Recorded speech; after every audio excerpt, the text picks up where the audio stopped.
So yung good morning mga kuys yan. Meron tayo ditong Aerox. Yan. PPMS natin yan mga kuys yan. Papalitan natin to ng fuel filter. Tapos throttle body. Yan. Isa-isayin natin yan mga kuys. Doon muna tayo magsimula sa fuel filter. Yan. Dito nga pala si Sir Jun yan. I-follow niyo siya mga kuys yan. So yan mga kuys yan, natanggal na natin yung fuel tank ng Aerox yan. So, medyo nahirapan tayo gawa ng yung ating gasolina dito puno.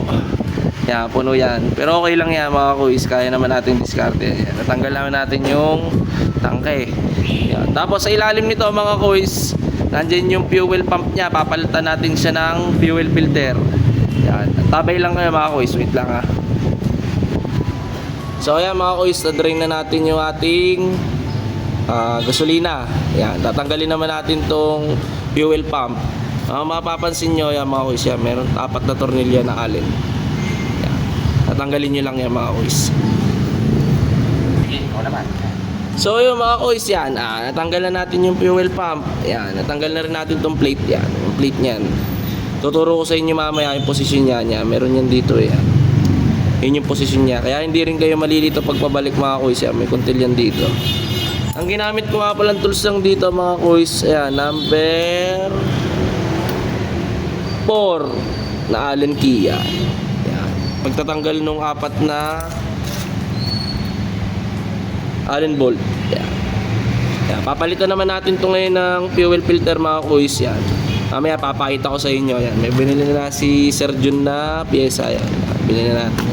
Saka yung o-ring yan. Papalitan din natin to. Once na nagpalit tayo ng fuel filter, kailangan talaga palit tong fuel yung o-ring, yung fuel pump o-ring yan. Kailangan palit lagi yan mga kuys. So yeah, ito yung part number niya mga kuys. Yeah, screenshot nyo na lang ha, para pag bibili kayo.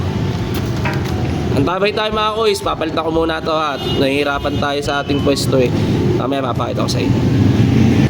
So ayan mga kuys, napalitan na natin ng fuel filter yan. Susunod naman natin yung o-ring. Ito mga kuys yan.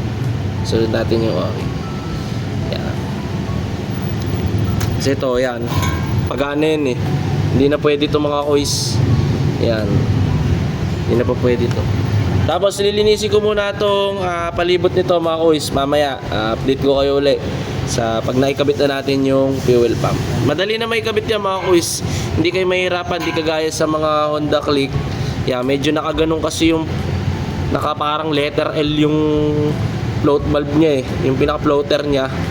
Yan, yung fuel gauge. Yan, medyo mahirapan ka magpasok pag sa mga Honda Click. Kaya dito naman kuys, isang salpak lang to. Then kaya hindi ko na ipapakita sa inyo. Medyo mahirap nga ang ating pwesto. Para mapabilis din tayo.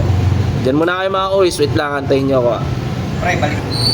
So ayan mga kuys, napalitan na natin ng fuel filter at kinabit ko na rin yung mga bolt. Higpitan na lang natin. Then dito mga kuys, mapapansin nyo, ito yung sinasabi ko sa inyo. Ayan, may kuntil yan dito. Yung paglalagay ng plate, yung back plate, hindi ka naman malilito mga kuys. Tapos tatandaan nyo, halimbawa yung tangke, itinaup nyo, yung posisyon ng mismong hose dapat nasa right ang posisyon, nasa right siya. Yan, para hindi kayo malito pag sasalpak nyo, saka hindi rin kayo magkakamali dyan. Gawa ng floater nya is nakaganto, nakababa doon pagkakabit nyo, kaya hindi nyo pwedeng isalpak yan ng nakaganto, baliktad, kasi dito, mahaba dito, hindi mo siya maipapasok dito. O yeah, higpitan na natin mga kuys yung ating tornilyo.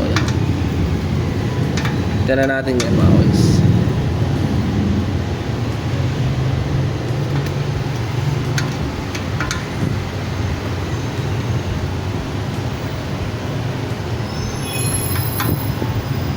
Kaya punasan ko lang itong spray. Yun lang. Makalan. Di ba pwede siguro yung compressor no? Kaya na yan. Matatanggal lang yung alikabok. Okay. Pero nakadikit pa din. Brass na lang. So ayan mga kuys, sakabit na natin. Update ko kayo mamaya uli pag naikabit na natin yung fuel tank. Saka pag nai-ready na natin lahat. Yan. So ayan mga kuys, yan. Lilinisin natin yung throttle body mga kuys, yan. Lilinisin natin yan. Then, papakita ko sa inyo kung ano yung loob niyan. Kung gaano kadumi. Update ko kayo mga kuys. So ayan, sa pagtatanggal mga kuys, una nyo tatanggalin itong airbox, yung hustang airbox. Then sunod nyo itong mga socket. Yan. Tapos isunod nyo itong throttle cable. Yan. Tatanggalin nyo yung throttle cable. Tapos tanggalin nyo na itong gist na bolt dito sa ating injector. Yan. Matatanggal nyo na yung buong yan mga kuys.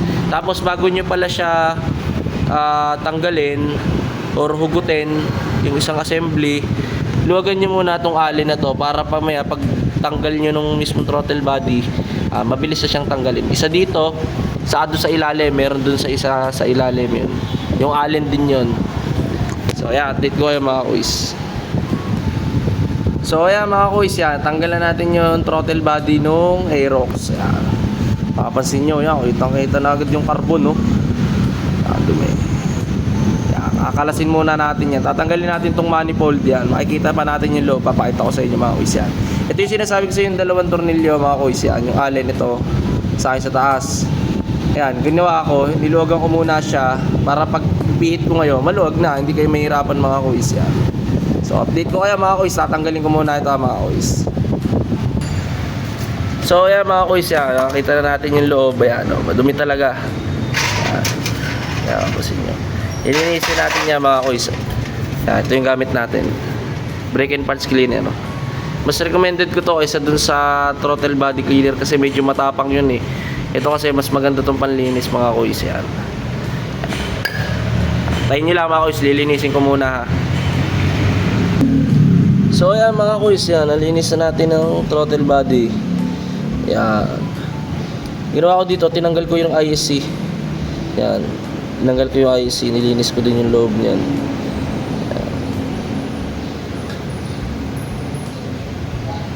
So ayan, kakabit na natin mga kuys. Kakabit na natin dyan mga kuys.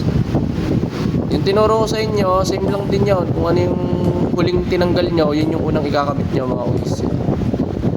Ang huling tinanggal ko dyan, syempre itong throttle body. Then susunod yung injector, throttle cable, airbox, socket, yun. Bilis naman yan mga pagka napagsunod-sunod mo yung mga kuys. So ayan, kakabit na natin. Antabay lang kayo mga kuys ha. So ayan mga kuys, naibalik na natin yung throttle body ng ating Aerox yan.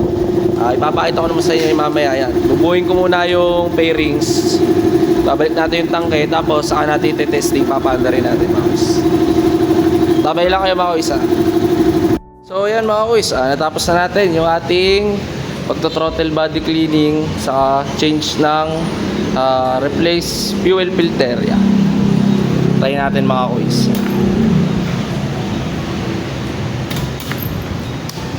Yan.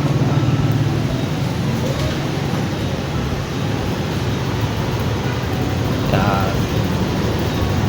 So yan mga kuys, kung may natutunan kayo sa aking video, paki-subscribe naman, follow nyo yung aking page. Yan. Saka meron din tayong YouTube channel mga kuys.